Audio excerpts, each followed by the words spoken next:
തമിഴ്നാട് രാഷ്ട്രീയം പുതിയ ഒരു അധ്യായത്തിന് സാക്ഷ്യം വഹിച്ചുകൊണ്ടിരിക്കുകയാണ്.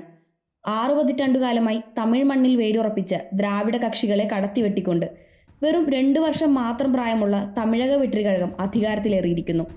ഇളയ ദളപതി സി ജോസഫ് വിജയ് ഇപ്പോൾ തമിഴ്നാടിന്റെ മുഖ്യമന്ത്രിയാണ്.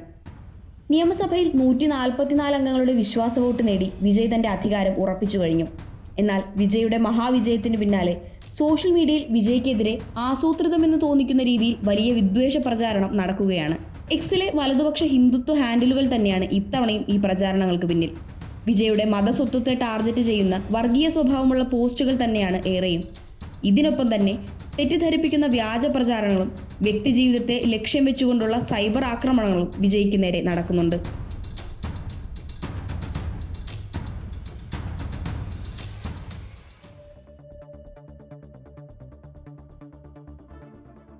മുഖ്യമന്ത്രി ആയതിനു പിന്നാലെ സോഷ്യൽ മീഡിയയിൽ ഏറ്റവും കൂടുതൽ ചർച്ചയായത് വിജയുടെ രാഷ്ട്രീയ നിലപാടുകളോ ഏറ്റെടുത്ത പ്രവർത്തനങ്ങളോ ഒന്നുമല്ല, അദ്ദേഹത്തിന്റെ പേരാണ്. സി ജോസഫ് വിജയ് എന്ന പേര് ഉയർത്തിക്കാട്ടി വലിയ രീതിയിലുള്ള വർഗീയ പ്രചാരണങ്ങളാണ് വലതുപക്ഷ ഹാൻഡിലുകൾ നടത്തുന്നത്. ഇത്രയും കാലം വിജയ് എന്ന് മാത്രം അറിയപ്പെട്ടിരുന്ന നടൻ രാഷ്ട്രീയത്തിലേക്ക് ഇറങ്ങി ജയിച്ചു വന്നപ്പോൾ പെട്ടെന്നെങ്ങനെ ജോസഫ് വിജയായി മാറിയെന്നാണ് ഇക്കൂട്ടരുടെ ചോദ്യം. ഔദ്യോഗിക രേഖകളിൽ വർഷങ്ങളായി ഉപയോഗിക്കുന്ന പേര് ജോസഫ് വിജയ് എന്ന് തന്നെയാണെന്നുള്ള വസ്തുതയെ സൗകര്യപൂർവ്വം മറച്ചുപിടിച്ചുകൊണ്ടാണ് ഈ പ്രചാരണങ്ങളിൽ ഏറെയും.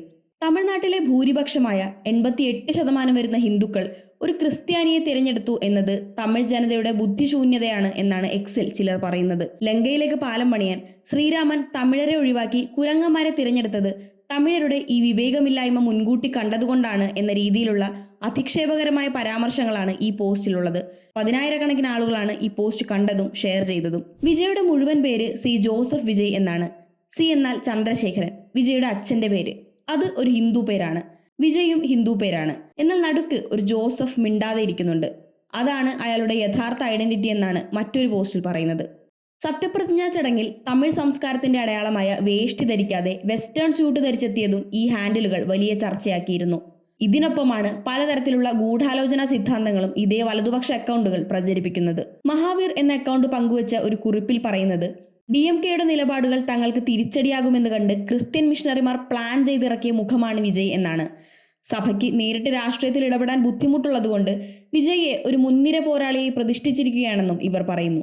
വിജയ് കേവലം ഒരു മുഖം മാത്രമാണെന്നും ലോട്ടറി മാർട്ടിന്റെ ഗ്രൂപ്പും സഭയുമാണ് അദ്ദേഹത്തിന്റെ പിന്നിലെന്നുമാണ് ഈ സോഷ്യൽ മീഡിയ പോസ്റ്റ് അവകാശപ്പെടുന്നത്.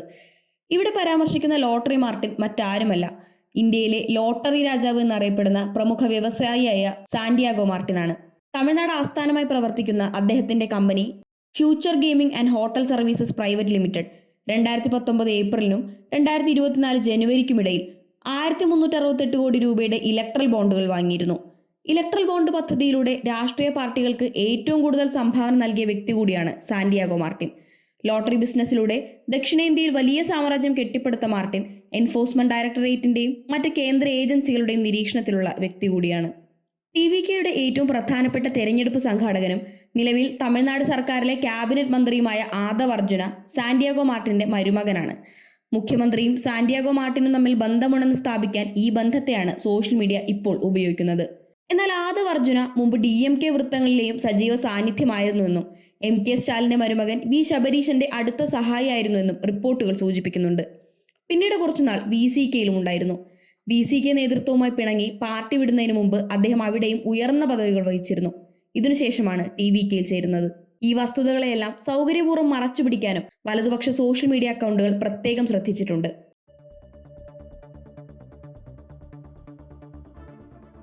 പുതിയ സർക്കാരിന്റെ നേതൃത്വത്തിൽ ഹിന്ദി വിരുദ്ധ പ്രക്ഷോഭങ്ങളും പ്രതിഷേധങ്ങളും തുടങ്ങിയെന്നും പ്രചരിപ്പിക്കുന്നുണ്ട് സൈബർ ഇടങ്ങളിലെ വലതുപക്ഷ ഹാൻഡിലുകൾ. തമിഴ്നാടിന്റെ രാഷ്ട്രീയ ചരിത്രത്തെയും സാംസ്കാരിക സ്വത്വത്തെയും രൂപപ്പെടുത്തിയ പ്രധാനപ്പെട്ട സമരങ്ങളിൽ ഒന്നാണ് ഹിന്ദി വിരുദ്ധ പ്രക്ഷോഭം. കേന്ദ്ര സർക്കാർ ഹിന്ദി ഭാഷ അടിച്ചേൽപ്പിക്കാൻ ശ്രമിക്കുന്നു എന്ന ആശങ്കയെ തുടർന്ന് വ്യത്യസ്ത കാലഘട്ടങ്ങളിലായി ശക്തമായ സമരങ്ങൾ ഉണ്ടായിട്ടുണ്ട് തമിഴ്നാട്ടിൽ.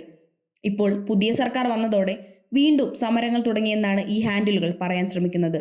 എക്സിൽ 36,000-ലധികം ഫോളോവേഴ്സുള്ള ഭക്ത് പ്രഹ്ലാദ് എന്ന അക്കൗണ്ടിൽ ഹിന്ദി വിരുദ്ധ പ്രക്ഷോഭത്തിന്റെ ഒരു വീഡിയോ മെയ് 10 പ്രചരിച്ചിരുന്നു.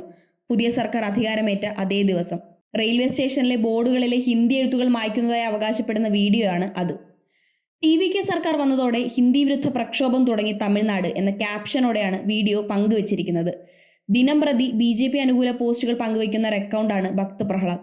തീവ്ര ഹിന്ദുത്വ പോസ്റ്റുകളും മുസ്ലിം വിരുദ്ധ പോസ്റ്റുകളും ഈ അക്കൗണ്ട് പങ്കുവയ്ക്കാറുണ്ട്. ഞങ്ങൾ ഈ വീഡിയോ റിവേഴ്സ് ഇമേജ് സെർച്ച് ചെയ്ത് നോക്കി. അതിലൂടെ ഇക്കഴിഞ്ഞ മാർച്ച് മാസവും ഈ വീഡിയോ സോഷ്യൽ മീഡിയ ഹാൻഡിലുകളിൽ പ്രചരിച്ചിരുന്നതായി കണ്ടെത്തി. പ്രധാനമന്ത്രി നരേന്ദ്രമോദി മാർച്ച് 11 തമിഴ്നാട് സന്ദർശിച്ചപ്പോഴാണ് വീഡിയോയിൽ കാണുന്ന സംഭവം നടന്നത്. തമിഴ് മനുഷ്യാവകാശ പ്രവർത്തകനായ തിരുമുരുകൻ ഗാന്ധിയുടെ നേതൃത്വത്തിലുള്ള മെയ് 17 പ്രസ്ഥാനമാണ് പ്രതിഷേധിക്കുന്നത്.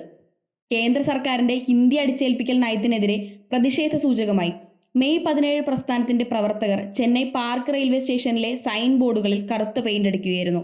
ഇതേക്കുറിച്ചുള്ള വാർത്തകൾ അന്ന് നിരവധി മാധ്യമങ്ങൾ റിപ്പോർട്ടും ചെയ്തിരുന്നു. വിജയിച്ചതിനു ശേഷം വിജയ് യേശുവിന്റെ ചിത്രവുമേന്തി ആഹ്ലാദ പ്രകടനം നടത്തിയെന്ന രീതിയിൽ മറ്റൊരു വീഡിയോയും വൈറലായിരുന്നു. എന്നാൽ ഞങ്ങളുടെ പരിശോധനയിൽ ഇത് ഏപ്രിൽ മാസത്തെ TVKയുടെ പ്രചാരണ വീഡിയോ ആണ് എന്ന് കണ്ടെത്തി.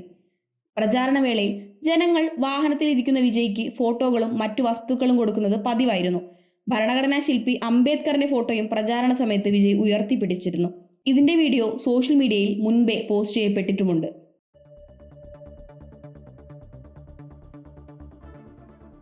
വ്യക്തികളോ രാഷ്ട്രീയ പാർട്ടികളോ വിമർശനങ്ങൾക്ക് അതീതരല്ല. പ്രത്യേകിച്ച് രാഷ്ട്രീയ മുൻപരിചയം തീരെ ഇല്ലാത്ത ഒരു പാർട്ടിക്ക് ആദ്യത്തെ തെരഞ്ഞെടുപ്പിൽ ഒരു സംസ്ഥാനത്തെ നയിക്കാനുള്ള അധികാരം കിട്ടുമ്പോൾ കൃത്യമായ ഓഡിറ്റിങ്ങിന് വിധേയമാവുക തന്നെ വേണം. വിജയുടെ സ്വത്വത്തെ മാത്രം ലക്ഷ്യം വെച്ച് വർഗീയത പടർത്താൻ ശ്രമിക്കുന്ന ഹിന്ദുത്വ ക്യാമ്പുകൾ കാണാതെ പോകുന്നത് ചിലത് മറുവശത്തുമുണ്ട്. വിജയുടെ പേരിൽ നിലവിൽ 2 കേസുകൾ കോടതിയിലുണ്ട്. ആദ്യത്തേത് 2015 പുറത്തിറങ്ങിയ പുലി എന്ന സിനിമയുമായി ബന്ധപ്പെട്ടതാണ്.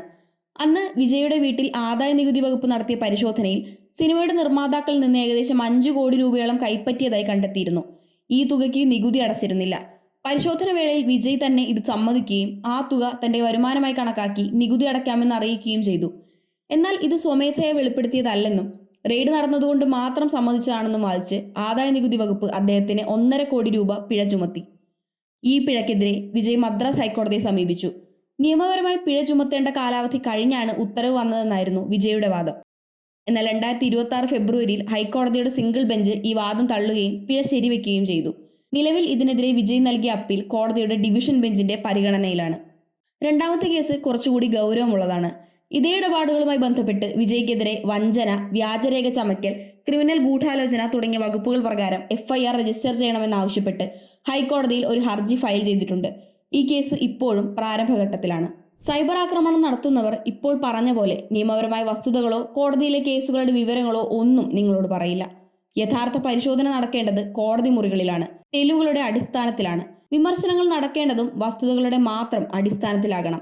അത്തരം വിമർശനങ്ങൾ തീർച്ചയായും നടക്കുകയും വേണം. TVKയുടെ ഉദ്ഘാടന സമ്മേളനത്തിൽ BJP തന്റെ പ്രത്യയശാസ്ത്ര എതിരാളിയാണെന്ന് വിജയ് പ്രഖ്യാപിച്ചിരുന്നുവെങ്കിലും DMKയും മുൻ മുഖ്യമന്ത്രി MK സ്റ്റാലിനെയും വിമർശിച്ചതുപോലെ ഹിന്ദുത്വ ക്യാമ്പിനെ വിജയ് ഇതുവരെ വിമർശിച്ചിട്ടില്ല. 41 പേരുടെ ജീവൻ കവർന്ന കരൂർ ദുരന്തത്തിനു ശേഷം നടന്ന ആദ്യ പൊതുറാലിയിൽ DMKയെ ഈവിൾ പവർ എന്നാണ് വിജയ് വിശേഷിപ്പിച്ചത്. എന്നാൽ അപ്പോഴും പ്രസംഗത്തിൽ എവിടെയും BJPയെ പരാമർശിച്ചില്ല.